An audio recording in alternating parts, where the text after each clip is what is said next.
Just a few weeks ago, the Finnish government established an interministerial youth group to coordinate activities on youth.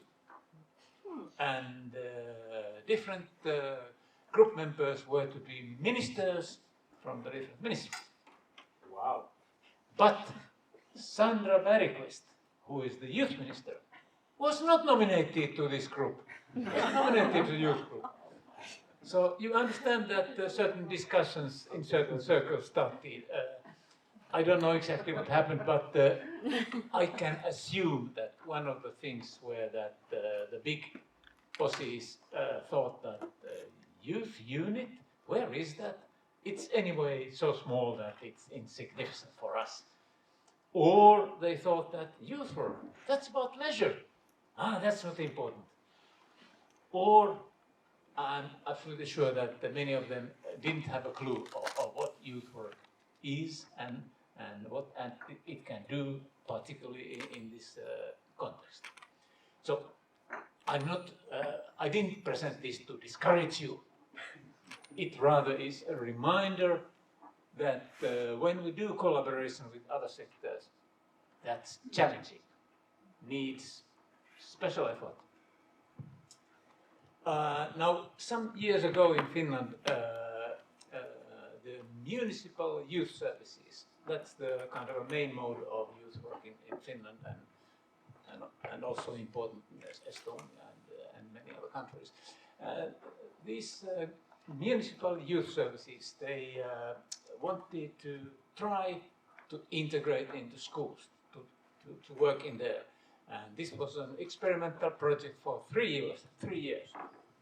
And it was carefully evaluated, and based on the evaluation, the researcher Tomi Kiilakoski summed up the key challenges to school youth work in Finland based on this 3-year experiment. And the things were, first of all, he asked, does youth work really know what's happening in the lives of young people? Kind of a general question raising from there. Secondly, when the projects were run, he noticed that not always did youth workers and the teachers engage young people in designing the activities that were there. They forgot about that. Has to be remembered. Secondly, as youth work is kind of a formal learning approach, does it become formalized when it gets into school? The question we will return to. And related to this one, in some of the experiments, the youth workers in schools, they had their own facility in the school. And some of them, they kind of decorated it further to look a little bit like a youth center, so it would be more attractive. And there were two kinds of reactions to this of the students in that school. Some people say that, gee, we got a youth center here. I'd like to go there and meet my friends and the youth worker and have some cool time over there. But then there were a lot of other people who said that that place is in the school, so it must be the school. I won't go there. Images are important.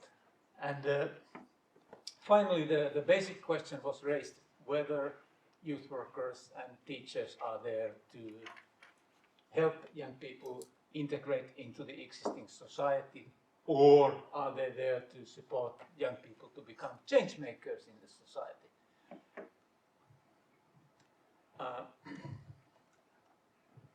Now, I'm trying to cover some of these issues and maybe some more, and I will start by discussing the different forms of cooperation. And well, starting from weak forms of cooperation to strong ones.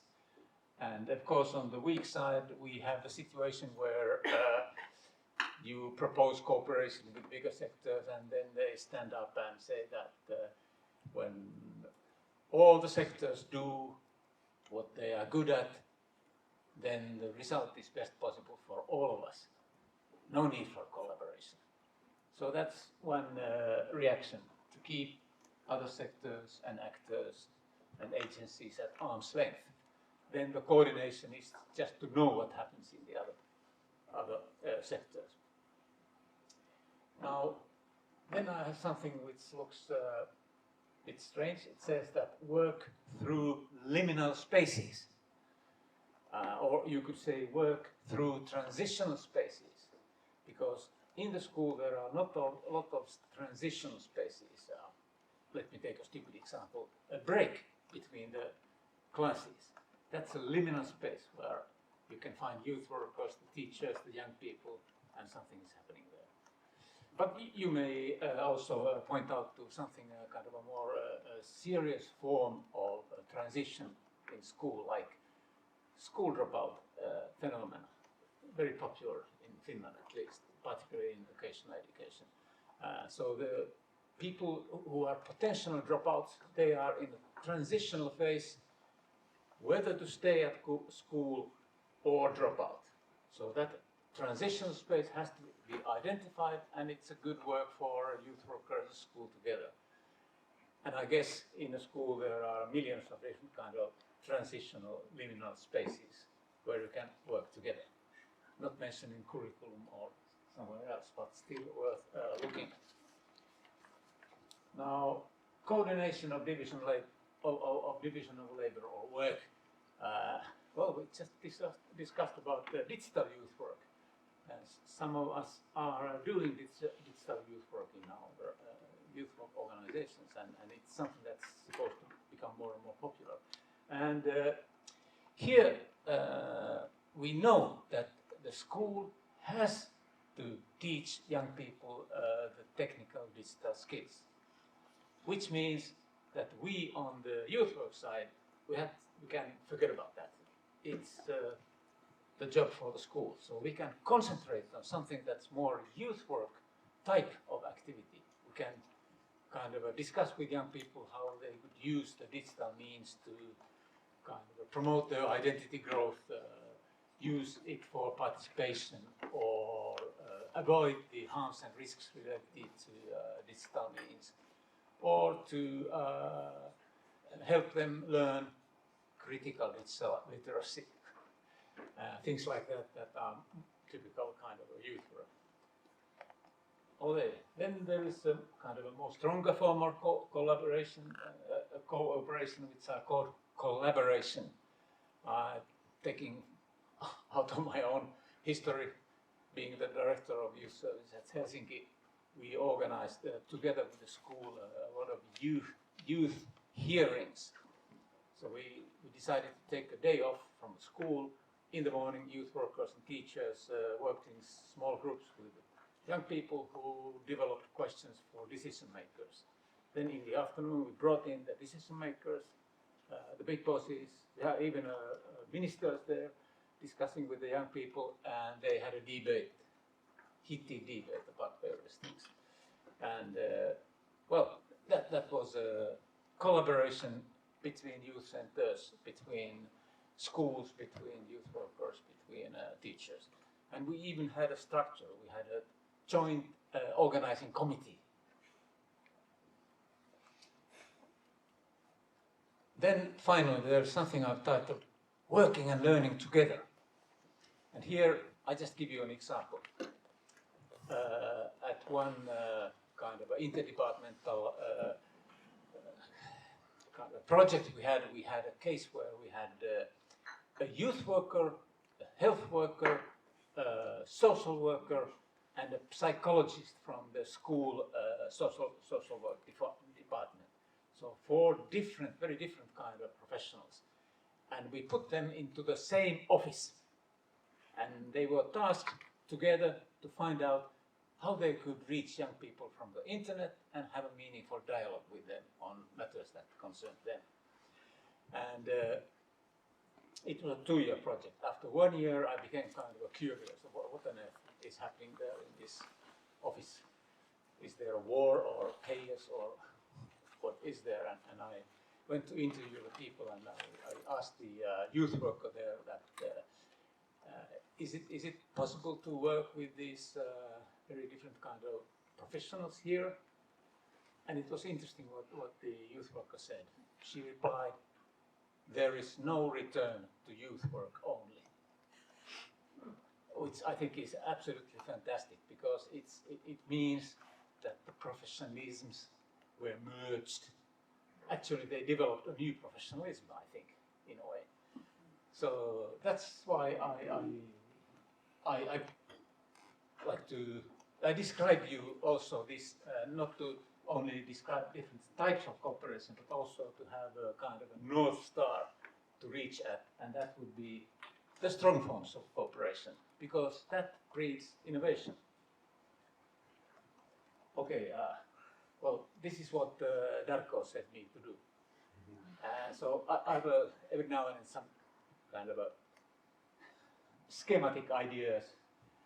One is that, well, I think it would be important for youth work aiming at collaboration to understand the different forms of cooperation, and also understand that they have different levels of ambition and they produce different kind of things, and maybe to aim at the stronger forms. Secondly, finding out more about young people's liminal spaces. What are they? What are there and what can be done? Secondly, about the concept of integrated youth policies or youth policies. I mean, the idea is, we know the idea is that young people's voices need to be heard on those tables where decisions on their affairs are made. So that's the key thing. And the standard solution has been that to bring young people around the tables. And that has produced what we call youth participation, and its different formats. We have heard here about some successes of youth councils and so on, and remember co-management in Council of Europe, things like that, paramount examples. Even if at the same time we must remember that there has been also a number of critique about these forms, also kind of disappointments that they are not that efficient as they should be, and so on. So at the same time, we had, I think, to remember that we had to all the time develop and create additional and complementary forms of youth agency to push things forward. Now, another thing that is kind of my main point, which you might hate, but it is that in cross-sectoral cooperation, we need management. I think most youth workers hate management, but I defy that thing, and I still take it up here. And hold your horses. I'd like to say that it's important to develop administrative capacity to coordinate and manage youth affairs across sectors and actors. Here you find me and my colleague Etch Kala Mabuki, who is a youth worker from France, the city of Rennes, who is at this very moment finishing his doctoral thesis on youth work and youth policy in Europe. So we have been working together on some projects, and we have written a report titled Lost in Translation. Why aren't integrated youth policies transformed into practice? So what we did is that we looked at the history of youth policy, integrated youth policy, and identified some failures and all that. And then we kind of went through the most recent American management science reports on collaboration, and summed it up and applied it to the context of youth policy. And we even wrote a nice picture of it. And I'm not going to go through it now, but I just tell you that it's got certain steps that has to be gone through. First, to kind of identify when the window is open for collaboration. Then to know what to do to initiate the collaboration. Then to find the necessary collaboration structures and processes in place, and to end into tangible outcomes. And of course, to have a good evaluation system to be accountable to our bosses and funders and politicians or whatever. And in the center of this picture, we have put the three most important things, which we think is organization and management. Secondly, the capacity and competencies of people who are doing collaboration. That's a special kind of capacity, and that can be trained and learned.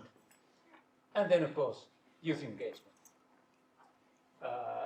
In this report, it's 100 pages. We go through all the boxes and explain what it means in youth work. Terrible? Yes. Shocked silence. All right. But I tell you an example which describes all this, how it works in practice. This is a place called Ohjaamo. In English, it's a one-stop guidance center. Some of you might have it. In Estonia, there has been one similar project. Unfortunately, it stopped. Anyway, this Ohjaamo this one is from the city of Kotka, and it's a kind of a facility or place in the heart of the city, so everybody finds it. And this is designed by young people themselves to be such a place where young people feel easy to enter. And in here you see these blue hoodies here. They probably are youth workers. They are staff of this Ohjaamo. And if you are a young person and you are there, and if you have something to ask, like I'm moving out of home, I want a flat, where can I get one? Then with some good luck, one of these blue hoodies can help you directly, or possibly not. But the point is that the entire Kotka kind of a service structure for young people is networked and is present here, not always, but at some time during the week. So this blue hoodie can say, can you come here tomorrow 10 o'clock? So we'll have the person from the housing department of the city, and she will give you all the answers you want and need. And according to evaluation of this service, both young people and the people participating as workers in this one are very happy for this solution. They think this is a good way to provide citizens services. We have 70 of those around Finland. So if you go to Finland to some city, you will probably find an Ohjaamo. And please go and have a look at that. Yes, missing competencies. Of course, learn collaborative management. Read our report. Second, learn how organizations work. Take the school. What are the structures, norms, and practices at school? And as one of my colleagues just last week told me, it's important for school youth workers to read the formal education curriculum, because that is the way you start to understand the teacher's way of thinking. If you want a teacher to understand the youth worker's way of thinking, then you have to have the third competence to be able to explain the teacher what on earth is youth work, why it's good, and where the youth work, where the school could use it. Then it's the question of collaboration and how that works. There are people who think that if youth work collaborates with other sectors, it's a big, big threat. Let's have a look at examples.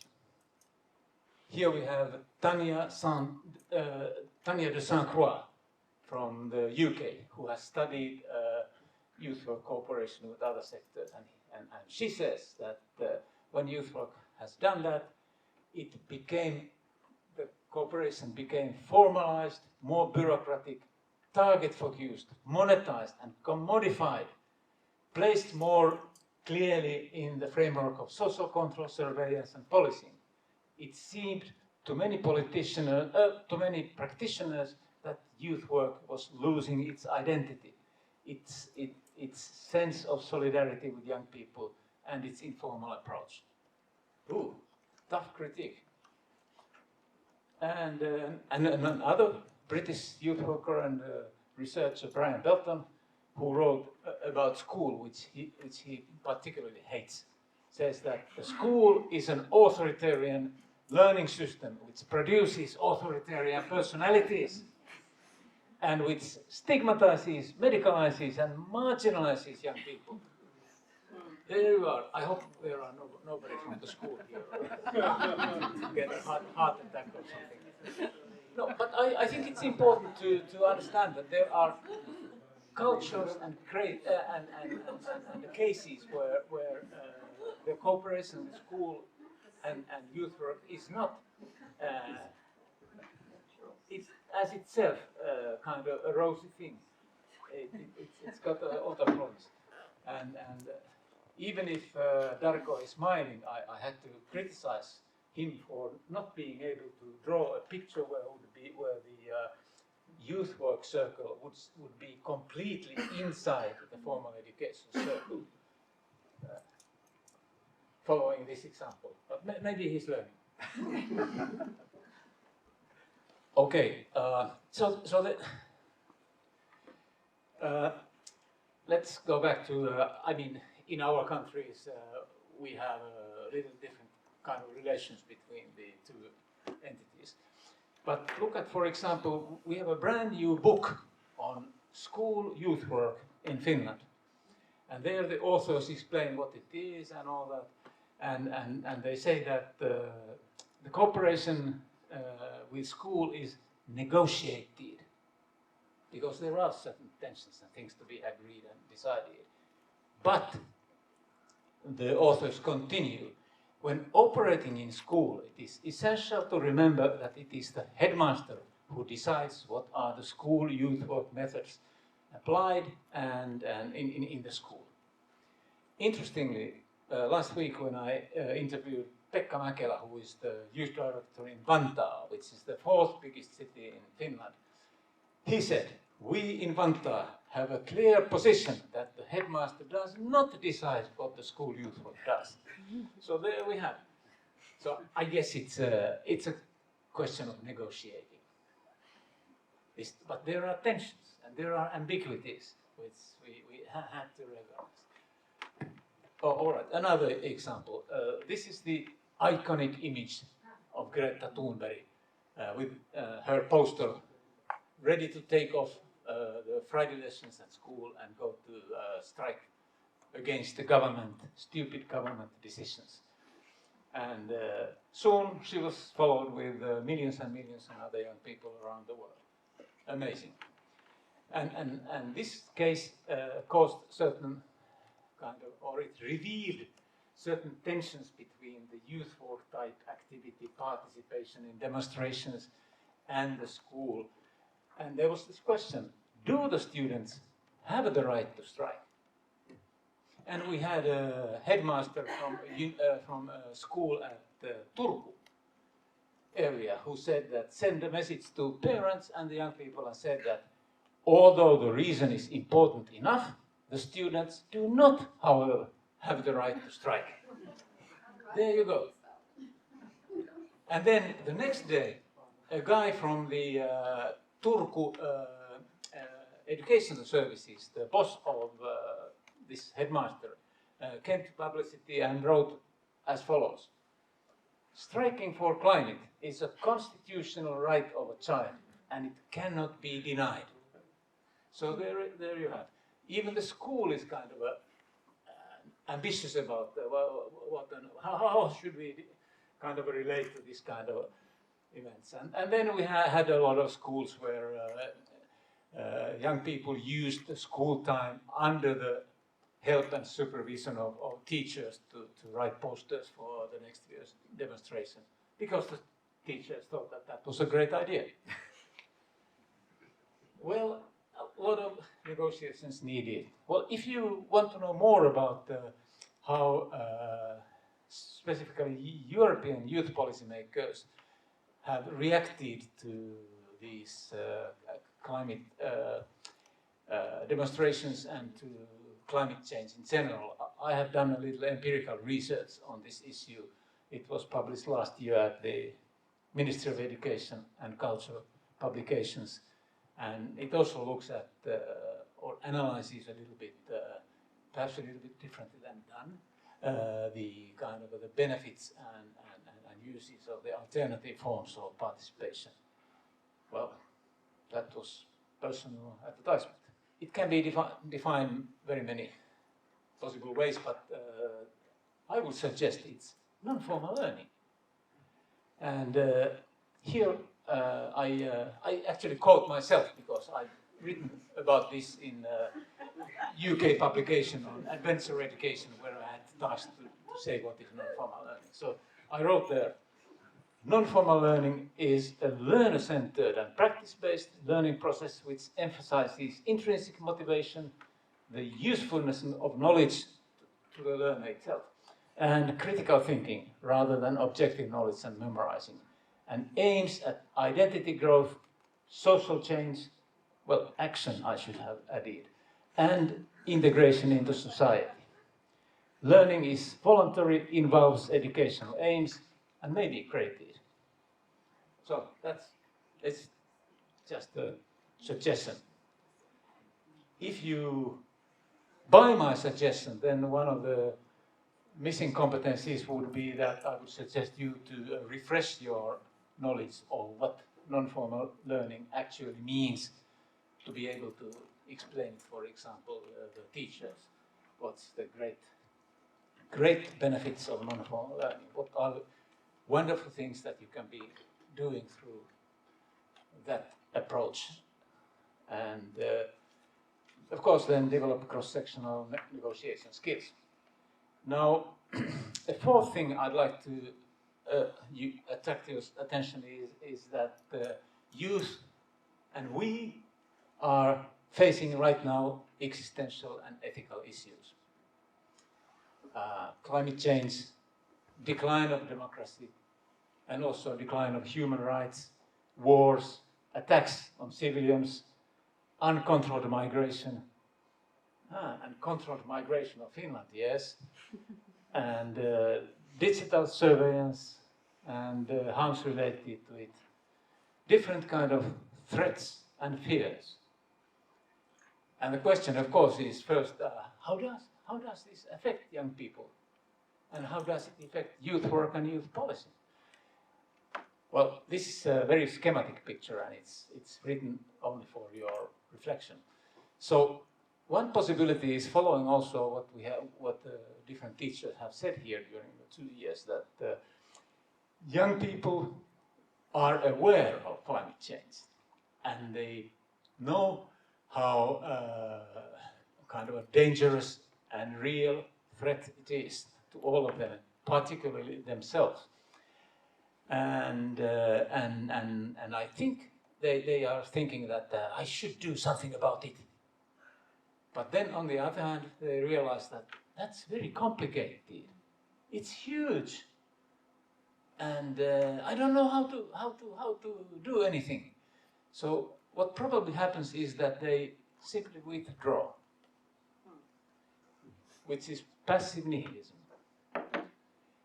Or then we have Greta Thunberg and her millions and millions of young people who are activists.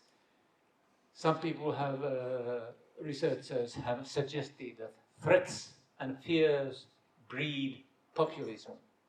So could be that the rise of extreme right populism is also a result of this same phenomena. So all that allows me to ask, how long can youth work and school shut out of its walls existential questions and crises of young people? Or whether it can find a way to work together to deal these issues with young people. Because the overall kind of a reaction from youth work and youth policy has been that both, particularly European youth work, European youth policy, they have been dragging their feet as to these problems. I can document this if you want, but we don't have the time. Anyway, I thought that maybe it would be fair to write that youth work is recalculating the situation. So now is the time to recalculate that. Okay. Yes, missing competencies, developing youth work, resilience to emergent crises, understand the variety of youth responses and agency and the benefits that has arisen, and so on. And my final subject will be what has happened in Finland lately. And there are some interesting things taking place. First of all, as I told you, we have a new government. It's consisted of conservatives and the extreme populist right. And they have a government program, and the government program has a chapter on youth work and youth policy. Among other things, it says that it's very worried about the serious and brutal crimes among young people that has been increasing. They are worried about violent gangs which have been spreading around, and they are also worried about digital devices and their negative effects on young people, and all those kind of things. And then they conclude, solutions cannot be found through youth policy alone, and cooperation across ministerial boundaries is needed. Yes, and they end up saying, we will reinforce multi-professional work to promote young people's well-being. And finally, the government will promote youth work in schools and educational institutions. So we have a lot of tailwind on that, on youth school work. But it's not something that happened after this government. It's been a development that's been taking place during the last 20 years. School youth work has been gradually becoming more popular, and today is the second popular method of doing youth work, and there are more people doing it, and more half-time and full-time school youth work and things like that. There is increasing funds, and all that goes to the right direction. Just to take one example from the city of Helsinki, where I worked, but note that the city of Helsinki Youth Services is a special case, because city of Helsinki has put enormous amounts of months and funds to youth work, so it's very well funded, so it's a typical municipal youth worker. But you can see it as an inspiration. So in the case of Helsinki Youth Services, there has been set up a school youth work unit. The unit is managed by Lauri Hiltunen, who has, by the way, said that we are not providing services for the school, we are supporting young people. Well put. He's got 20 youth workers, professional full-time youth workers, to work at the different schools in Helsinki. He's got the necessary funds, and the aim is to develop the school culture more youth-friendly and to strengthen the voice of young people. This year he's going to, or he's supposed to, or asked to contact 60,000 students and individually deal with 200 young people in various comparison forms. Yes, an interesting detail is that during the few years the schools have started to hire their own youth workers. So there are 28 youth workers at the schools under the headmaster. There are headmaster here. Pick up a hint. And well, they are called school coaches, but they are youth workers. So just to finish, I've got one slide from problems and one for things learned, but I don't go through them. The problems list is something we already discussed, basically. So it's more of a checklist if you want to later to look at what there is. Except the last dash. The last dash says that based on research, cooperation has started almost always, 90%, on the initiative of youth work. not the school. I think we should think of that.